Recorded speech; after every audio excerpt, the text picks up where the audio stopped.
croyons que l'Église que nous sommes, l'Église que nous composons, le corps de Christ, doit aller un peu plus loin.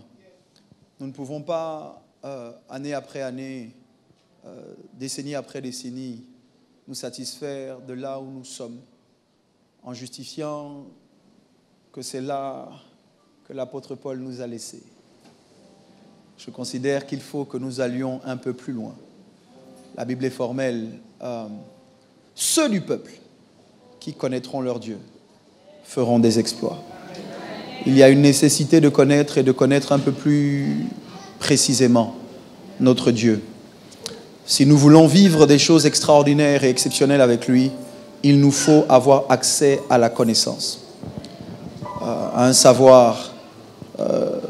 Ce que tu sais jusqu'à présent justifie là où tu es. Et si tu dois aller plus loin, tu dois savoir un peu plus. Alléluia. Je veux profiter de la période de crise dans laquelle nous sommes, en tant que nation, entreprise et même individu, pour aller à contre-courant du climat général qui prévaut dans les pensées du plus grand nombre. Voyez-vous, je sais, et ce de manière sûre, que le discours divin est toujours aux antipodes de la pensée du siècle. Vous le savez, et nous n'avons de cesse de le dire, ne vous conformez pas au siècle présent, mais soyez transformés par le renouvellement de l'intelligence, afin que vous discerniez quelle est la volonté de Dieu, ce qui est bon, agréable et parfait. Ce texte que je viens de citer se trouve dans Romains 12, le verset 2. C'est l'apôtre Paul qui parle et qui explique qu'il doit y avoir une différence, une distinction entre notre façon de penser et la pensée du siècle, la pensée du moment, la pensée de la société. Nous ne pouvons pas vouloir être transformés si nous n'acceptons pas d'abord de penser différemment. Il y a une perception, une logique divine qui est en opposition claire à la pensée humaine. Les pensées de Dieu, voyez-vous, sont vraiment éloignées des nôtres. C'est le prophète Ésaïe qui dit: aussi vrai que les cieux sont éloignés de la terre, Dieu dit: mes pensées sont au-dessus des vôtres. Je reste convaincu, et ce au fil des années, que Dieu est toujours en avance, donc jamais en retard. Et ce matin, en introduction, je veux dire à quelqu'un sous le son de ma voix, que vous soyez ici dans cette maison ou connecté en direct, Dieu n'est pas en retard. Je ne sais pas ce que Dieu t'a promis, je ne sais pas ce que Dieu t'a dit, je ne sais pas ce que tu attends de Dieu, mais la vérité, c'est qu'il n'est pas en retard. Habakkuk indique que si la prophétie tarde, on doit l'attendre. Pourquoi? Parce qu'elle s'accomplira certainement. Donc tu n'es pas dans une attente approximative, te disant peut-être il fera. Je suis venu dire à quelqu'un ce matin que tu dois attendre avec certitude. Il fera exactement ce qu'il a dit qu'il fera. En ce qui te concerne, Dieu n'est pas en retard. Tu as le sentiment que les promesses tardent. Dieu n'est pas en retard. Tu as le sentiment que cette ouverture tarde, mais Dieu n'est pas en retard. Tu as le sentiment que ton affaire tarde. Dieu n'est pas en retard. Regarde quelqu'un à côté de toi et encourage-le. Dis-lui: Dieu n'est pas en retard. Moi, je n'aime pas comment ton voisin te parle. Je n'aime pas comment ta voisine te parle. Cherche quelqu'un d'autre à encourager. Dis-lui: Dieu n'est pas en retard. J'aimerais que tu le confesses sur ta propre vie. Je ne sais pas ce que tu attends, mais dis: Dieu n'est pas en retard. En ce qui concerne les promesses que Dieu m'a faites, Dieu n'est pas en retard. Son discours précède toujours son action. Et je veux que vous compreniez que Dieu ne parle pas à partir de notre passé, ni notre présent, et même pas notre futur. Dieu parle à partir de l'éternité. Ce que Dieu dit ne peut donc pas avoir de sens si nous l'écoutons à partir de l'endroit où nous nous trouvons, au moment où il nous parle. Ça veut dire que ce que Dieu te dit est toujours en désaccord avec l'endroit où tu te trouves. Dieu ne te dira pas l'évident. Dieu ne te dira pas ce qui est évident. Si c'est une évidence, Dieu n'a pas besoin de te le dire. Parce que tes yeux physiques peuvent le voir. Parce que tes cinq sens peuvent le percevoir. Ce que Dieu dit, il le dit à contre-courant de l'évidence. Dieu le dit en désaccord avec ce que tes cinq sens peuvent voir, peuvent percevoir. Voilà pourquoi il nous est dit que le juste ne marche pas par la vue, mais par la foi. Nous ne pouvons pas recevoir la parole de Dieu en dehors du domaine invisible de la foi. Nous devons prendre la décision de croire en ce que Dieu va dire avant même qu'il ne nous le dise. Beaucoup d'entre nous, beaucoup de personnes font face à des difficultés quotidiennes qui les emmènent à chercher Dieu, mais pas dans le but que Dieu leur parle, dans le but que Dieu leur explique pourquoi elles vivent ce qu'elles vivent. Dieu n'a pas à notre sujet un devoir d'explication. Il a un devoir de révélation. Dieu n'est pas tenu de t'expliquer pourquoi tu passes par ce par quoi tu passes. Dieu doit te révéler ta destination. De telle sorte que tu supportes ce par quoi tu passes. Quand je marche dans la vallée de l'ombre de la mort, je ne crains aucun mal, car tu es avec moi. Ta houlette et ton bâton me rassurent. Ce qui me rassure, c'est que tu me guides. Ce qui me rassure, c'est que l'Éternel est mon berger. Ce que tu traverses prend tout son sens quand tu fais confiance à celui qui te guide. Tu peux ne pas avoir toute la compréhension du pourquoi, mais tu dois avoir la certitude que tu es en route vers ton futur, que tu es en marche vers ta destinée, que le désert n'est qu'une traversée.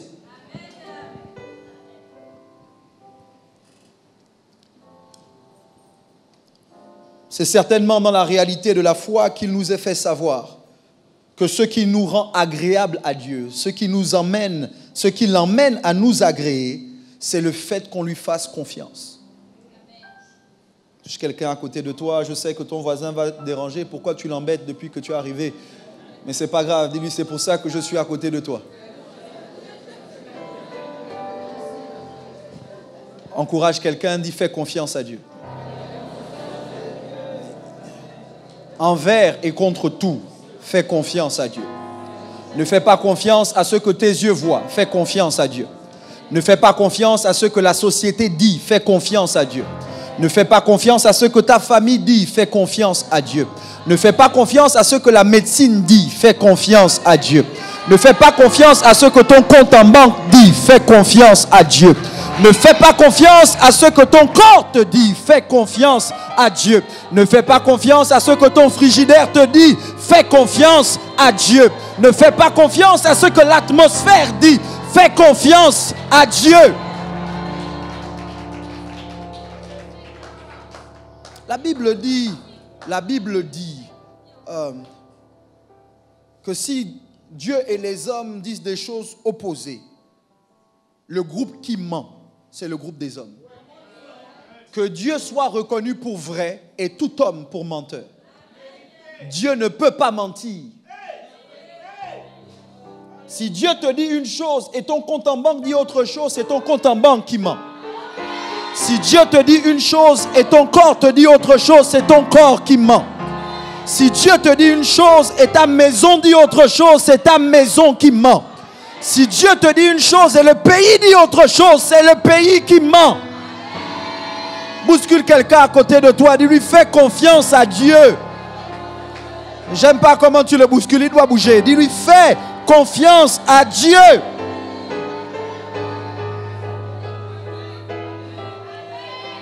My God, je veux ôter le nuage noir qui était au-dessus de ta tête. Et je veux faire apparaître la lumière. Je te dis, fais confiance à Dieu. Les ténèbres ne régneront pas toujours sur la terre. Fais confiance à Dieu. Que le nuage du doute se dissipe et que la lumière de la foi jaillisse. Que le nuage de l'incrédulité se dissipe et que la lumière de la foi jaillisse. Hébreux 11, le verset 6 dit, or sans la foi, il est impossible de lui être agréable. Car il faut que celui qui s'approche de Dieu croit qu'il existe et qu'il est le rémunérateur de ceux qui le cherchent. Ça veut dire que quand tu t'approches de Dieu, tu dois t'attendre à ce que Dieu te parle. Tu dois t'attendre à ce que Dieu se laisse trouver. Je crois, et je le dis haut et fort, il est impossible de chercher Dieu sans le trouver. Quand tu t'approches de Dieu, quand tu le cherches, tu dois croire qu'il va se laisser trouver. C'est avec foi que tu dois t'approcher de lui. Avant même que tu ne l'aies trouvé, tu dois croire que tu vas le trouver. Avant même qu'il ne t'ait parlé, tu dois déjà dire oui et amen. La foi n'est pas quelque chose que nous manifestons après que Dieu nous ait parlé. Nous devons manifester la foi avant même qu'il ne nous ait parlé. C'est parce que je crois que Dieu parle que je suis dans cette maison ce matin. C'est parce que je crois que Dieu parle que je quitte mon lit et que je peux venir dans cette maison en disant, Seigneur, je sais ce que j'ai laissé à la maison, mais j'ai laissé ça à la maison parce que je veux que tu me parles. Je connais les réalités de mon travail, je connais les réalités de mon corps, je connais les réalités de ma société, je connais les réalités de mon couple, je connais les réalités de mes enfants, je connais les réalités de ma famille. Dis seulement un mot. Dis seulement une parole. Ainsi, nous devons nous approcher avec foi de la parole de Dieu, des textes saints. C'est dans cet état d'esprit que je voudrais que vous écoutiez ce que j'ai à vous dire ce matin. Reçois ce que je vais te dire ce matin avec foi. Tu ne l'as pas encore vu, tu ne sais pas encore ce que je vais dire, mais dispose déjà ton cœur à recevoir et à croire que ce que Dieu dit est supérieur à ce que tu vis. Ce que Dieu dit est plus fort que ce que tu vis.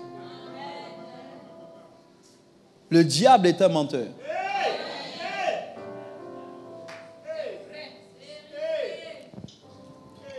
La première chose que je veux vous dire ce matin, je veux vous parler ce matin du système abondance. C'est le titre de mon intervention, système abondance.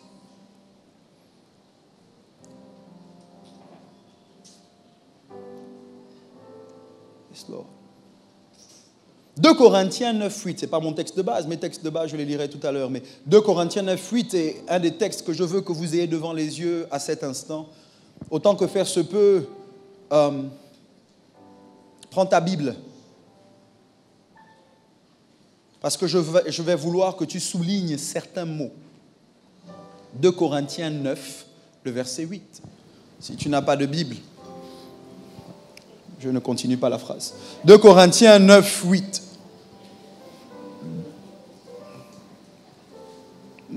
I heard la brose de Baha. I heard you, Lord. 2 Corinthiens 9, 8, est-ce que vous y êtes? J'attends ceux qui tournent encore leur page. Si tu es à Apocalypse, tu es allé trop loin. Si tu es en Deutéronome, tu es très loin aussi. 2 Corinthiens 9, 8. Saint, Saint, Saint est le Seigneur. 2 Corinthiens 9, 8. Est-ce que vous y êtes? Je prends le temps de vous attendre parce que je veux que vous voyez le texte avec vos yeux. Je lis. Et Dieu peut vous combler de toutes sortes de grâces afin que, possédant toujours en toutes choses de quoi satisfaire à tous vos besoins, vous ayez encore en abondance pour toute bonne œuvre. La première chose que je veux dire ce matin, alors que nous allons parler du système abondance, c'est que l'abondance, c'est possible. L'abondance, c'est possible. Ce texte dit, et j'ai aimé comment l'apôtre Paul a formulé cette partie de son épître. Il dit, et Dieu peut. Ah, God. Et Dieu peut. Je ne sais pas ce que tu veux, mais Dieu le peut. Je ne sais pas ce à quoi tu fais face, mais Dieu le peut. Ah. Je veux dire à quelqu'un ce matin, avant toute chose, il faut que tu acceptes que Dieu peut. Ce que la médecine ne peut pas, Dieu peut. Ah. Ce que ton travail ne peut pas, Dieu peut. Ah. Ce que tes parents ne peuvent pas, Dieu peut. Ce que le docteur ne peut pas, Dieu peut. Ah. Ce que la société ne peut pas faire, Dieu peut. Oh, bouscule quelqu'un, dis-lui, Dieu peut. My God, je prêche mieux que tu ne dis Amen ce matin. Je veux dire à quelqu'un ce matin, Dieu peut. Pasteur, est-ce que Dieu peut me donner un travail? Dieu peut. Pasteur, est-ce que Dieu peut me donner un mariage qui a succès? Dieu peut. Pasteur, est-ce que Dieu peut me donner un enfant? Dieu peut. Pasteur, est-ce que Dieu peut me purifier? Dieu peut. Pasteur, est-ce que Dieu peut m'élever? Dieu peut.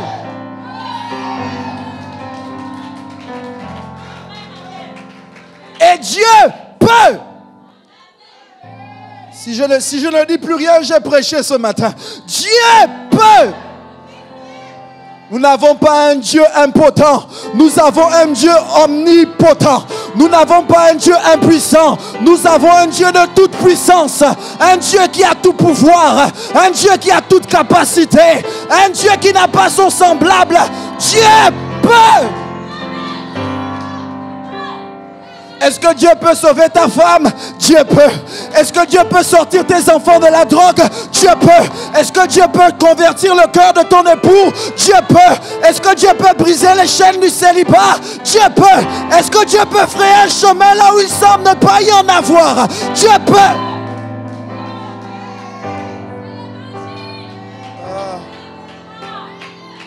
Est-ce que Dieu est capable d'utiliser n'importe qui, même moi? Dieu peut.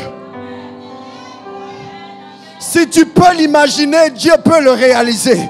Si tu peux le demander, Dieu peut l'exaucer. Ah, je veux aider quelqu'un ce matin. Je veux libérer le toit ou l'atmosphère au-dessus de ta tête. Je veux ôter les limitations qui étaient les tiennes. Je veux te dire que s'il y a un homme pour prier, il y a un Dieu pour exaucer. Dieu peut.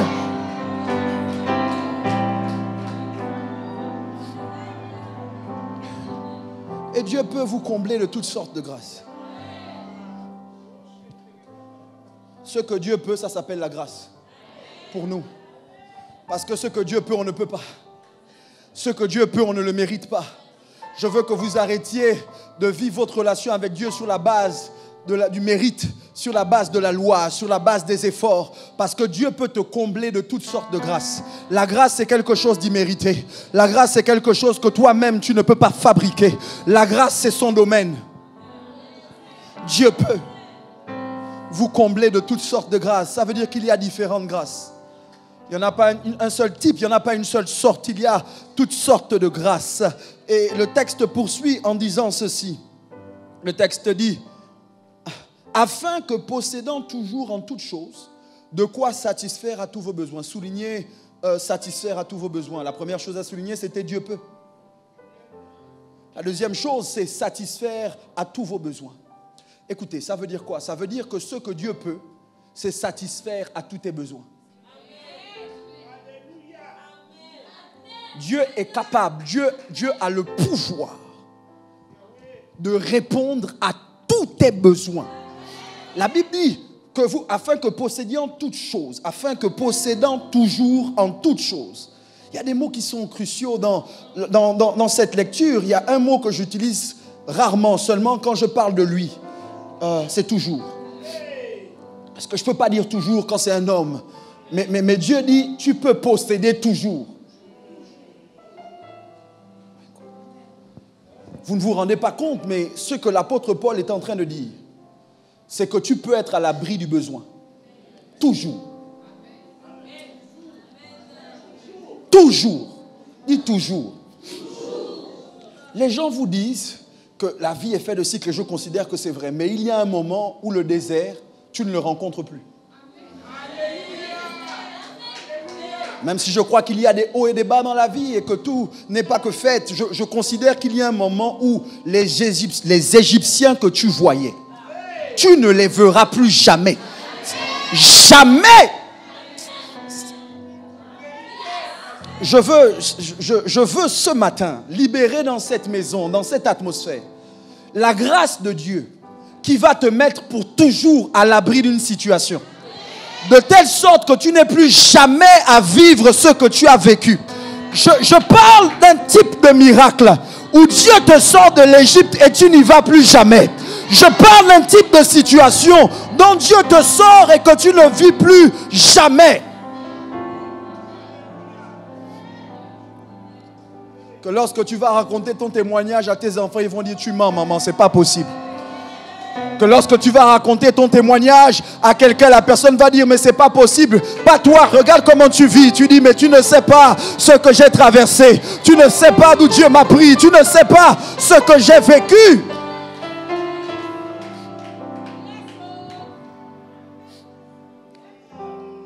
Satisfaire à tous vos besoins. Tous vos besoins. Tous vos besoins. Tous vos besoins. Ce dont je veux parler ce matin, je vais avancer, mais ce dont je veux parler ce matin, c'est l'abondance. La suite du verset dit ceci: vous ayez encore en abondance pour toute bonne œuvre. Non, écoutez-moi bien. Ce que je fais là, je le fais pour vous indiquer que l'abondance est nécessaire. Le texte dit: Dieu peut vous combler de toutes sortes de grâces afin que possédant toujours en toutes choses, vous ayez de quoi satisfaire à tous vos besoins, et ensuite que vous ayez encore en abondance pour toute bonne œuvre. Écoutez-moi bien. Ça veut dire que l'abondance n'est pas possible si tu ne peux même pas répondre à tes propres besoins. Si ce que tu as suffit simplement à régler tes factures, tu n'es pas dans l'abondance. Si ce que tu as te permet à peine de régler certains détails de ta vie, tu n'es pas dans l'abondance. L'apôtre Paul dit: après que tu aies réglé tous tes besoins, tu as payé l'eau, tu as payé le courant, tu as payé la location, tu as payé à manger, tu as payé l'école, tu as payé le carburant, tu as payé l'assurance. Quand tu as fini de payer tout ça, la Bible dit: tu as encore en abondance. Oh, Jésus de Nazareth. Et il dit: l'abondance que tu as encore, ce n'est plus pour toi, c'est pour toute bonne œuvre. Ça veut dire que l'abondance à laquelle Dieu nous appelle, c'est qu'on puisse vivre. On a fini de régler toutes nos factures, on a fini de répondre à tous nos besoins. Maintenant, il nous reste tellement qu'on se dit: maintenant, qui est-ce que je peux aider? À qui est-ce que je peux venir en aide?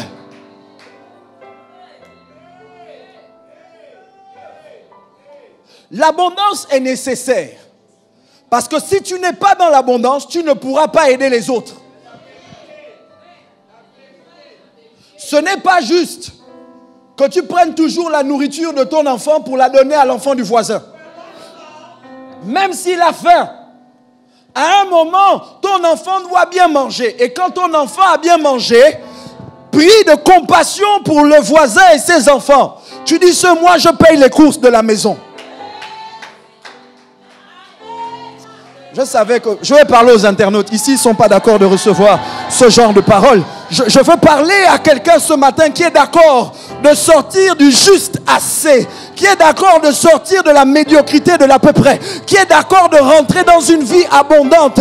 Je veux parler à quelqu'un ce matin qui croit que Dieu ne l'a pas appelé à barely make it.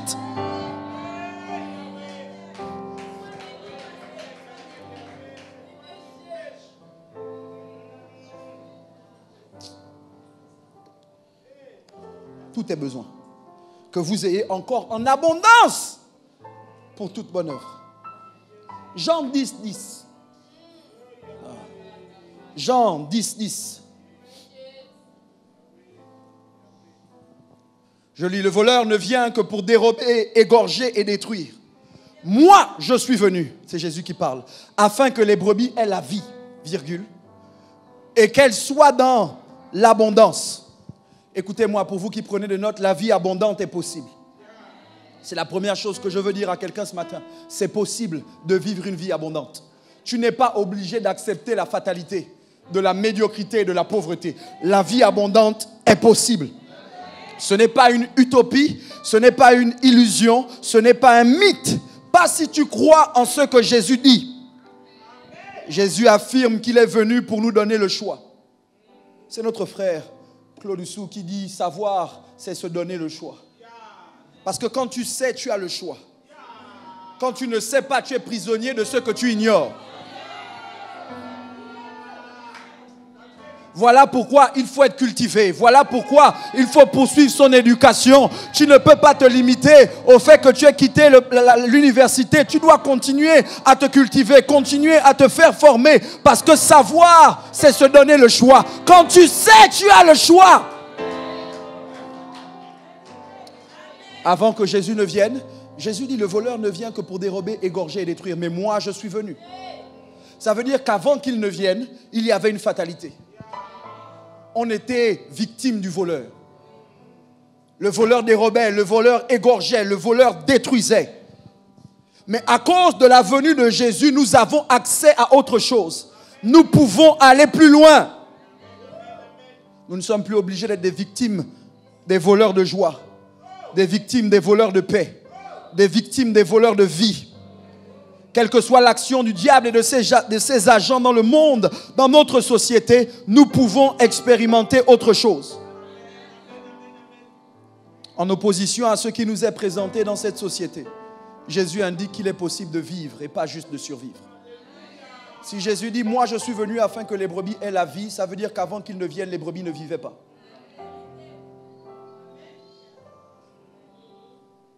Et ça veut dire donc que ce que les brebis expérimentait, Jésus l'appelait autre chose que la vie. Est-ce que je peux vous parler 30 secondes? C'est pas la vie, par là la manière locale, c'est pas une vie de ne pas avoir le choix sur ton repas. Ça là, c'est pas la vie.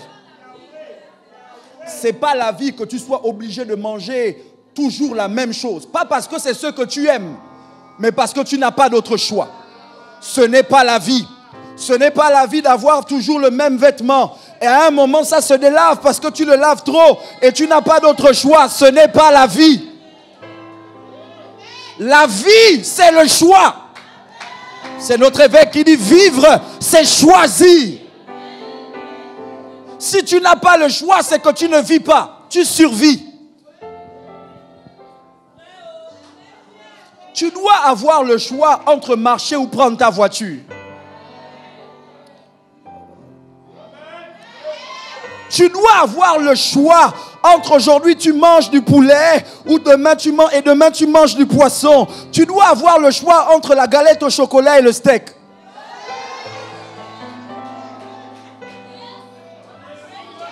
Tu dois avoir le choix. Tu dois avoir le choix entre Gabon Télévision et France 24. Tu dois avoir le choix. Tu dois avoir le choix entre passer les vacances au village ou aller à Dubaï. Tu dois avoir le choix. Tu dois avoir le choix entre mettre tes enfants dans un lycée public ou un lycée privé. Tu dois avoir le choix. Ce n'est pas normal qu'on t'impose les coupures de courant. Tu dois avoir le choix. Voilà pourquoi il te faut mettre ton groupe à la maison. Pour que...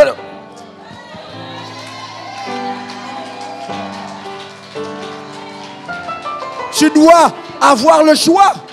Quand l'eau courante donne des maladies à tes enfants, tu dois avoir le choix. Tu dois avoir le choix entre voyager en classe économique ou en classe affaires. Tu dois avoir le choix. Écoutez-moi, ce que je vous dis est grave. Parce que ça veut dire que si nous n'avons pas le choix, nous ne sommes pas dans l'abondance. Il y a de très fortes chances que ce qu'on vive ne soit pas une vie, on survit. Jésus est venu, écoutez-moi, Jésus dit, je suis venu afin que les brebis aient la vie. Afin qu'elles aient le choix. Donc c'est anormal que des chrétiens locaux, des chrétiens gabonais disent, on va encore faire comment? Ça veut dire qu'en réalité, on est en train de dire que Jésus est venu pour rien. Parce que Jésus est venu pour que tu ne dises plus, on va encore faire comment?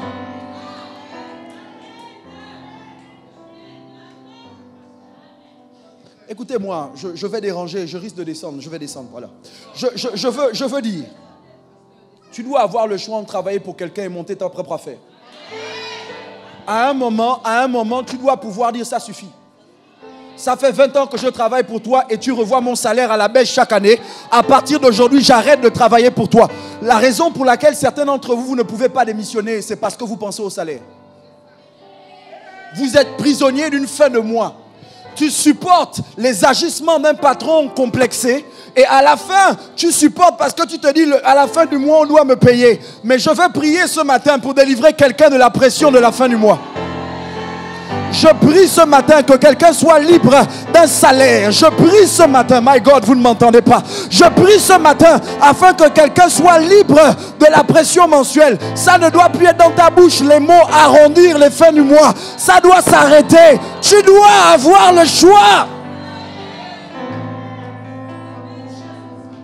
Patrick, passe à la batterie. J'ai besoin, je veux libérer dans cette maison ce matin.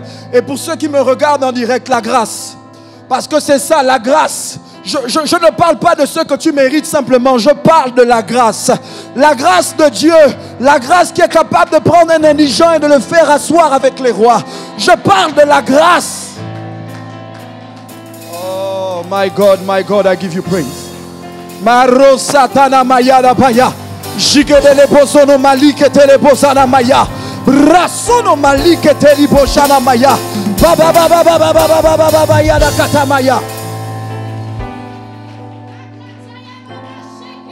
Je déchire le ciel au-dessus de la tête de quelqu'un. Je déchire les cieux au-dessus de la tête de quelqu'un ce matin. Si tu es sous le son de ma voix, je décrète et je déclare que tous ceux qui te limitaient, tous ceux qui te bloquaient, tous ceux qui voulaient te garder prisonnier d'un salaire tombent au nom de Jésus de Nazareth. Bouscule 3, 4, 5 personnes. Dis-leur, je sors de là, je sors de là, je sors.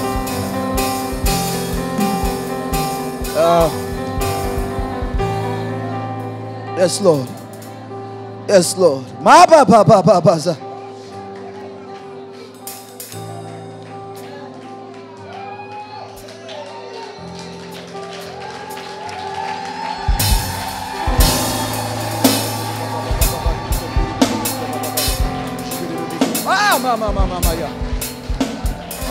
Jésus dit, je suis venu. Asseyez-vous 30 secondes. Jésus dit, je suis venu. Cette déclaration du Seigneur indique un mouvement de sa part, un changement de localisation géographique. Ça veut dire avant il n'était pas là et maintenant il est là. Sa présence n'est pas égale à son absence. Jésus ne peut pas être venu en vain. Il doit y avoir une différence entre toi avant et toi maintenant, toi depuis Jésus. C'est pas possible que Jésus soit dans ta vie et que tu sois toujours victime de ceux qui te retenaient captif avant qu'ils ne viennent.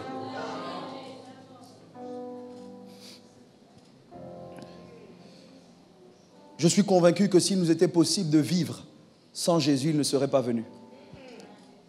Jésus est venu parce que sans lui, ce n'est pas la vie. Ce n'est pas une vie ce que tu vis, ce n'est pas une vie. Ce n'est pas une vie ce que tu vis, ce n'est pas une vie. Tu dois pouvoir avoir les moyens d'assurer la sécurité de ta maison en embauchant quelqu'un. Avoir un gardien, ce n'est pas une question de caprice ou de luxe. Dans certains environnements, c'est une nécessité pour la sécurité de tes enfants. Et tu dois avoir le choix. Tu dois pouvoir déterminer si tu mets des caméras de sécurité ou pas. Parce que vous savez bien que l'environnement dans lequel on est, il y a des brigands, il y a des voleurs. Et quand bien même je suis conscient que l'ange de l'Éternel campe autour de ceux qui le craignent et les arrache au danger, Dieu n'est pas contre les caméras de sécurité.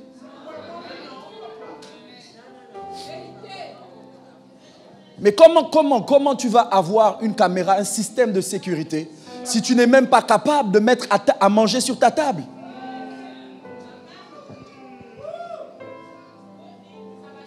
Certains d'entre vous, vous faites, je vais pas vous citer, ceux qui ne sont pas venus. Ils font les humbles et les modestes en disant, non, moi je n'ai pas besoin d'une grande voiture, je n'ai pas besoin, moi je peux me contenter. La vérité, c'est parce que tu n'as pas le choix. Si tu avais le choix, toi aussi tu aurais une grande voiture. Si tu avais le choix, toi aussi tu aurais une grande maison.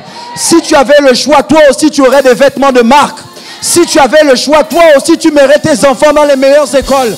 Tu fais la fausse modestie parce que tu n'as pas le choix.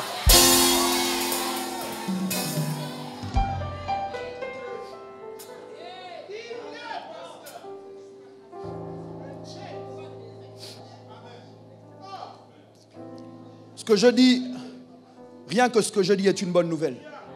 Quand je dis l'abondance est possible, c'est une bonne nouvelle, la vie. Quand je dis Jésus vient pour que tu vives, c'est une bonne nouvelle. Mais cette bonne nouvelle ne s'arrête pas là et Dieu va m'aider avec le temps. Jésus va plus loin. Jésus dit, je suis venu afin que les brebis aient la vie, virgule, et qu'elles soient dans l'abondance. Et Jésus dit, je suis venu afin que les brebis aient la vie et. Ça veut dire que quel que soit ce que tu as déjà expérimenté de Dieu, avec Dieu, il y a un et. Il y a un rajout que Dieu veut faire. Tu n'es pas obligé de te limiter à la paix. Tu peux avoir la paix et la joie. Tu n'es pas obligé de te limiter à la santé. Tu peux avoir la santé et l'argent. Il y a quelqu'un et. Dieu veut te donner le mari et les enfants. Dieu veut te donner le travail et la promotion. Dieu veut te donner l'entreprise et le succès. Dieu veut te donner la voiture et le carburant.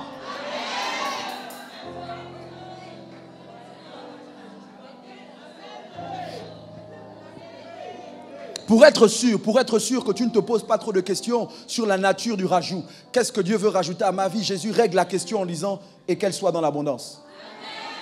Ça veut dire que Jésus n'est pas juste venu pour que tu aies la vie. Il est venu pour que tu aies la vie en abondance.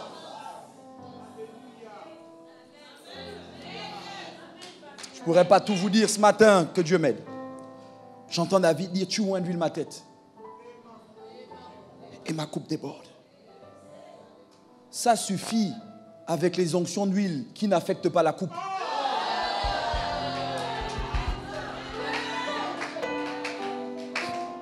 De prime abord, il semble n'y avoir aucun lien entre l'huile qu'on verse sur la tête et le débordement de la coupe. Mais David est conscient que l'huile que Dieu a versée sur sa tête va affecter la coupe. Je ne veux plus une onction d'huile qui me jette par terre et mon frigidaire ne déborde pas et mon compte en banque ne déborde pas et mes affaires ne débordent pas. Je veux une onction d'huile qui provoque un débordement chez moi à la maison. Je veux une onction d'huile qui provoque un débordement dans mes entreprises. Je veux une onction d'huile qui provoque un débordement dans mes voyages. Je veux une onction d'huile qui provoque un débordement dans mon foyer. Je veux une onction d'huile qui provoque un débordement chez mes enfants.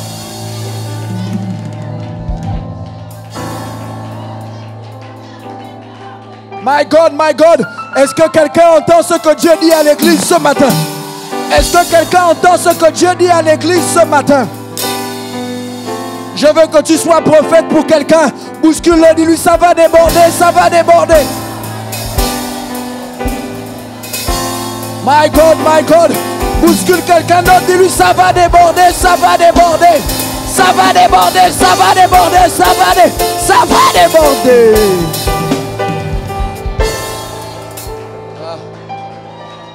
Ta joie doit déborder, ta paix doit déborder, ton argent doit déborder, tes finances doivent déborder, ton mariage doit déborder.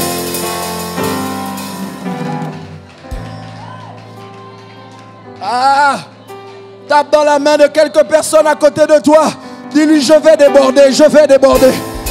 L'abondance c'est pour moi, l'abondance c'est pour moi, l'abondance c'est pour moi.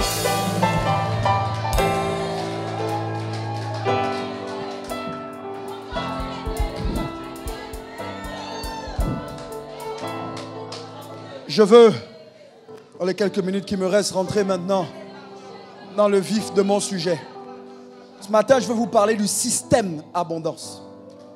Pour le faire, je veux m'appuyer sur un texte que vous connaissez, mais qui se retrouve, en fait, une déclaration de Jésus se retrouve dans deux textes en Matthieu. Matthieu 13, 12 et Matthieu 25, 29. Mais le texte sur lequel je veux m'appuyer pour vous parler courtement. Vous savez, ce matin, j'ai énormément de pages. Je ne suis qu'à l'introduction. Parce que j'avais besoin d'ouvrir votre esprit, de vous décharger de tout ce avec quoi vous êtes venus. D'ôter le doute, de vous plonger dans la foi. Matthieu 25, verset 29, écoutez ce que Jésus dit. Car on donnera à celui qui a, et il sera dans l'abondance. Mais à celui qui n'a pas, on ôtera même ce qu'il a. En parlant du système abondance, je veux d'abord vous indiquer que le système est quelque chose qui peut être assimilé à une méthode. Quand on parle de système, l'un de ses synonymes, c'est méthode, c'est organisation, c'est structure. Ce que je crois en clair, c'est que l'abondance à laquelle Jésus fait référence en Jean 10, 10 peut être systématisée, peut être structurée, peut être organisée. En fait, je crois qu'il y a une méthode pour être dans l'abondance. Je crois que l'abondance n'a pas à être aléatoire, hasardeuse. Je crois que l'abondance à laquelle Jésus fait référence peut être scientifique.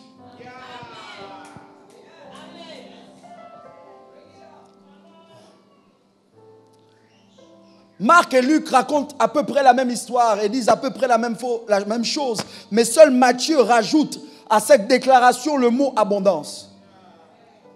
Ce matin, parce que je vous aime. Parce que normalement, ça là, c'est payant. Mais bon, je vous le donne gratuitement. Pour de vrai. Pour de vrai. Je vais vous donner une formule. Le système abondance est basé sur cette formule. Si tu t'aimes, écris. Je vais le dire d'abord en te parlant à toi. Ensuite, je vais le dire en m'identifiant moi-même. Voici l'équation. Tu as. T-U, plus loin A-S. Tu as. Plus on te donne. Égale abondance. Tu as. Plus on te donne, égale abondance. J'ai, plus on me donne, égale. Ça veut dire que l'abondance est la somme de ce que tu as, plus ce qu'on te donne. Écoutez-moi bien. L'abondance n'est pas seulement ce qu'on te donne. L'abondance dépend d'abord de ce que tu as. Si tu n'as rien, même si on te donne, tu ne seras jamais dans l'abondance. Ce que je suis en train de dire de manière claire, c'est qu'il faut que tu arrêtes d'attendre qu'on te donne. Ça commence avec ce que tu as. Dites pousser, je pousse. Ça veut dire par la suite que ce que tu as ne sera jamais suffisant pour te faire entrer dans l'abondance. Tôt ou tard, à ce que tu as, on doit te donner autre chose, sinon quelque chose. L'abondance est en désaccord avec la pensée égoïste et égocentrique. Tu ne peux pas vivre dans l'abondance si tu n'es pas ouvert à ce qu'on te donne. Mais en même temps, tu ne peux pas vivre l'abondance si tu es complexé et que tu ne vois pas ce que tu as. Touche ton voisin, dis-lui en direct, le pasteur te parle.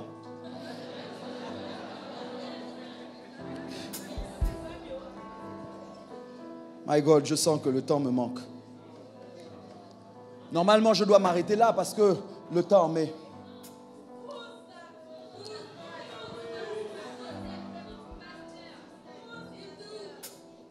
Écoutez-moi, je vais vous aider.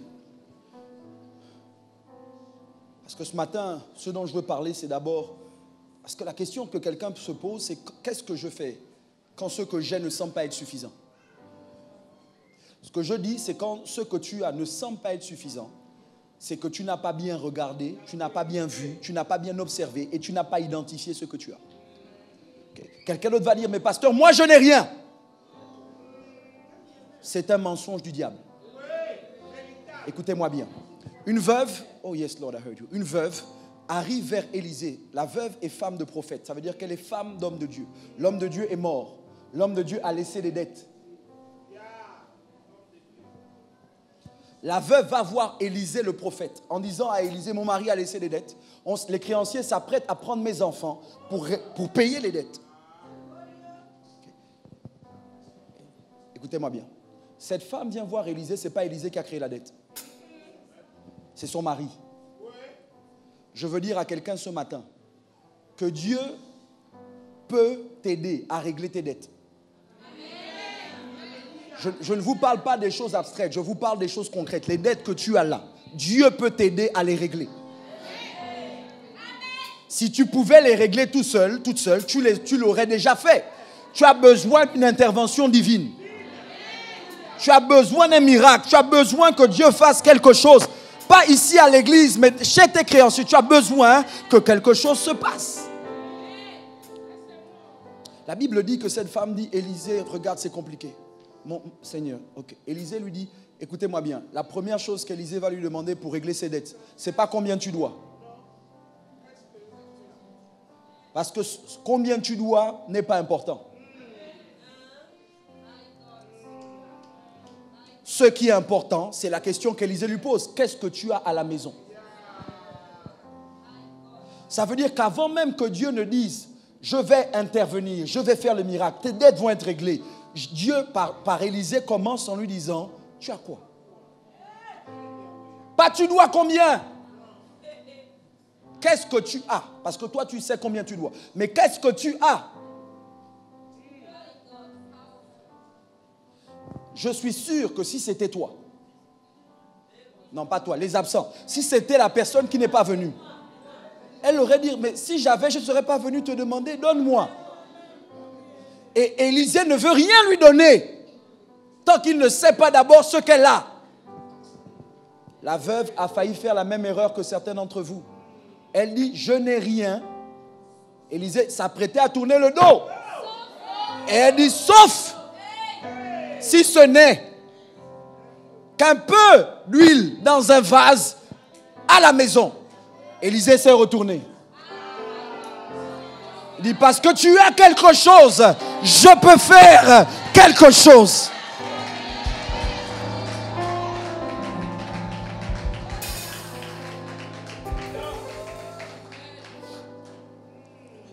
Je ne pourrais pas vous donner tout ce que je veux vous donner ce matin.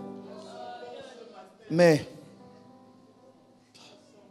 ce que je veux vous dire et que vous devez comprendre, parce que je ne vous parle pas d'une chose abstraite, je vous parle de l'abondance à laquelle Dieu nous appelle. Cette veuve avait les yeux fixés sur ce qu'elle avait perdu.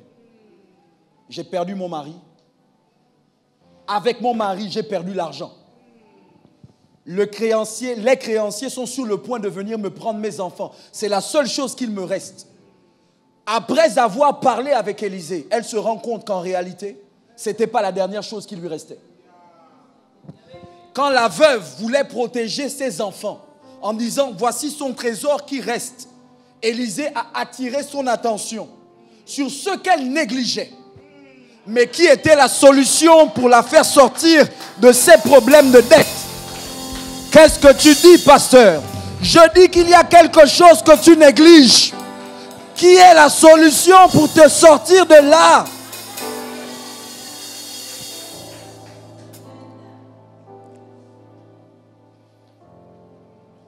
Vous devez comprendre, et je n'ai pas le temps, mais je veux quand même vous dire un peu ce que j'ai dit au premier quand même. Vous devez comprendre que qui que vous soyez, Dieu ne vous a pas laissé sans rien. Touche quelqu'un, dis-lui, tu as quelque chose. Dis-lui, tu ne le vois pas encore, mais tu as quelque chose. Dis, tu ne le sais pas, mais tu as quelque chose. Écoutez-moi bien. La mort avait pris le mari de cette femme. Les créanciers avaient pris l'argent de cette femme. Malgré tout ce qu'elle avait perdu, Dieu n'avait pas permis qu'on touche à l'huile. J'essaye de dire à quelqu'un ce matin que quel que soit ce qu'on t'a pris, Dieu s'assure toujours qu'il te reste quelque chose. Et pour te bénir et pour t'emmener dans l'abondance, Dieu n'utilisera pas ce qu'on t'a pris. Il utilisera ce qu'il te reste.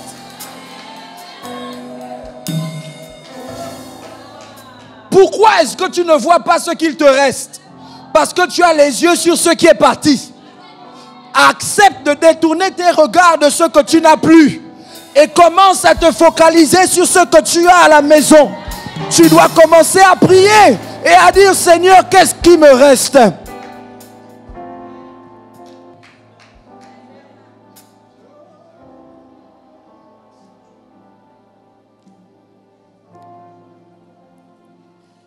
J'ai pas le temps, mais ce qui vous reste, c'est ce que Dieu vous a donné.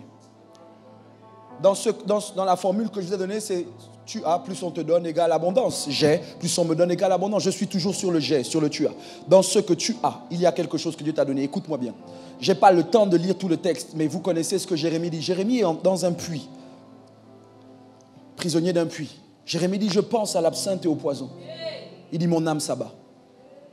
Mais il dit: voici ce que je veux repasser dans mon cœur, ce qui me donnera de l'espérance. En d'autres termes, une vision du futur, ce qui permettra que je ne me focalise pas sur ce que je vis, mais qui m'aidera à espérer en un lendemain meilleur. Il dit: voici ce que je veux repasser. Les bontés de l'Éternel ne sont pas épuisées. Ses compassions ne sont pas à leur terme. Elles se renouvellent chaque matin. Ce texte dit, écoutez-moi bien, ce texte dit que chaque matin Dieu te fait grâce. Chaque matin Dieu te donne quelque chose. Ça s'appelle la bonté. C'est vrai pour la bonté, mais c'est vrai pour autre chose. Je vous promets, tché.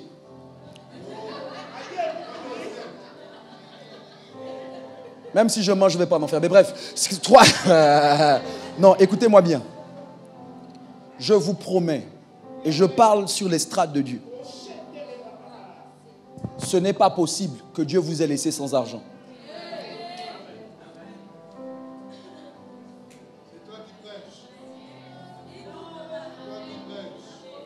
Si tu ne vois plus l'argent, c'est qu'il y a un substitut que Dieu a laissé autour de toi. Mais quand toi tu vois ça, tu ne vois pas l'argent. Je vais pousser parce que j'ai plus le temps. Pour que vous sachiez ce que Dieu vous a donné, je veux que vous compreniez que ce que Dieu donne est parfait en potentiel, mais en besoin de développement. Beaucoup d'entre vous, vous cherchez à identifier ce que Dieu vous a donné en essayant de voir ce qui ressemble au donateur. Ça veut dire quoi? Comme Dieu est excellent, comme Dieu est parfait, tu cherches à voir quelque chose qui est déjà parfait. Mais ce n'est pas comme ça que Dieu fonctionne. Jacques indique que toute grâce excellente et tout don parfait viennent descendre d'en haut, du Père de lumière, dans lequel il n'y a ni changement, ni ombre de variation. Donc toi, tu cherches à voir quelque chose qui est déjà excellent et quelque chose qui est déjà parfait. Mais je veux que vous notiez, et c'est crucial, pour identifier ce que Dieu vous a donné, ne cherchez pas des produits finis. Cherchez des produits bruts. Dieu ne donne pas de produits finis. Dieu donne des produits bruts. Qu'est-ce que ça veut dire? Ça veut dire que Dieu donne le bois, il ne donne pas la table.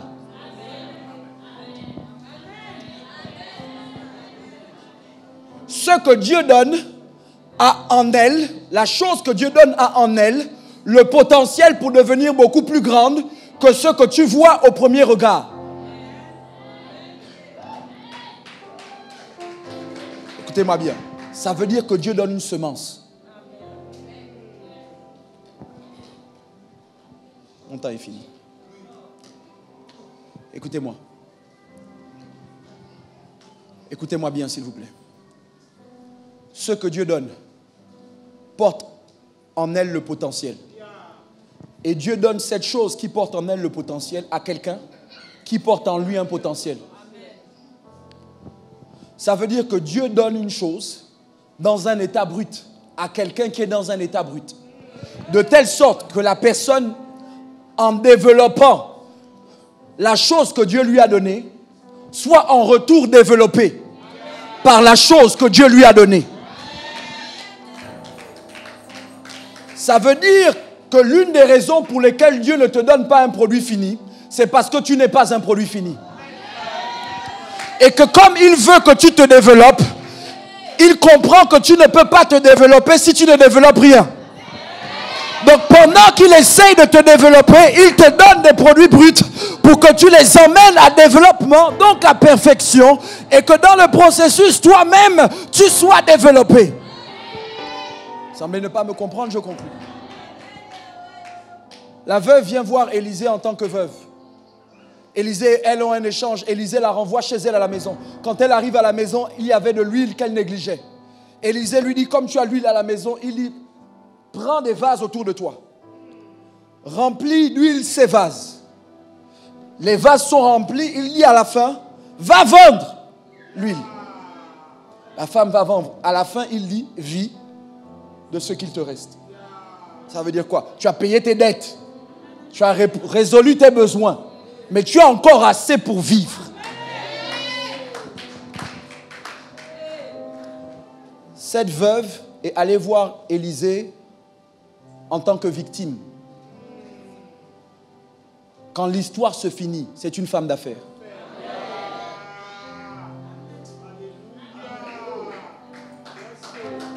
Quand elle va voir Élisée, elle est au bord du rouleau. Élisée ne lui a pas donné de l'argent. Élisée lui a donné un système. À la fin de son discours, la veuve est devenue une femme d'affaires. Elle a gardé ses enfants, elle a gardé l'huile, elle a gardé sa maison et elle avait de l'argent à dépenser. Je dis à quelqu'un sous le son de ma voix, que Dieu ouvre tes yeux. Que Dieu ouvre tes yeux. Que Dieu ouvre tes yeux. Que Dieu ouvre tes yeux. Que Dieu ouvre tes yeux sur ceux que tu négliges, mais qui portent en elle le potentiel de faire de toi un homme d'affaires, de faire de toi une femme à succès, de faire de toi quelqu'un qui sort des dettes. Je libère la grâce de l'abondance au nom de... À nos internautes, rendez-vous jeudi à l'ordre direct pour notre séminaire. Que Dieu vous bénisse. Est-ce qu'on peut se tenir debout ce matin, s'il vous plaît? Si Dieu t'a parlé, donne-lui la gloire par des acclamations. Ton voisin ne peut ne pas acclamer. Ta voisine peut ne pas acclamer.